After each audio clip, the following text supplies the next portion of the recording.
The Israeli media is fire. And I don't mean that facetiously. This article just came out in the Jerusalem Post from the staff saying that the IDF knew of Hamas's plan to kidnap 250 people before the October 7th attacks. They report that there was a document titled Detailed End-to-End Raid Training that was distributed September 19th, 2023, and described in detail the series of exercises conducted by Hamas's elite units. These exercises included raiding military posts in kibbutzim, collective communities in Israel, kidnapping soldiers and civilians, and maintaining the hostages once they were back in the Gaza Strip. So basically exactly what ended up happening. The report also further detailed that Israeli intelligence officials monitored the exercise and documented the steps Hamas planned to take after breaching Israeli territory and taking over military posts.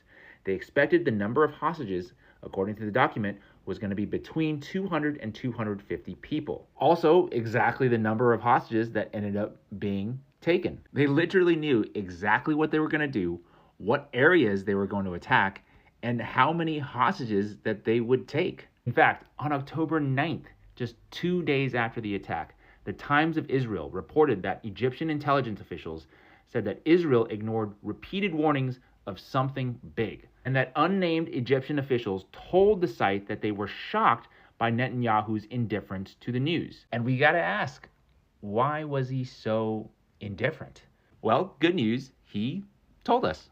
The domestic consensus to make such a definitive solution to the problem of Hamas, that is, no one would agree across the Israeli public to go in and basically destroy Hamas, go throughout Gaza and destroy Hamas.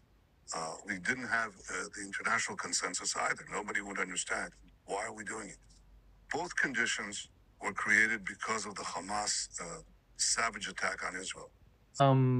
Conditions that were created? I don't know. These are all facts that have been reported by the Israeli media, words from Netanyahu himself, and, you can kind of decide for yourself why you think October 7th was just allowed to happen.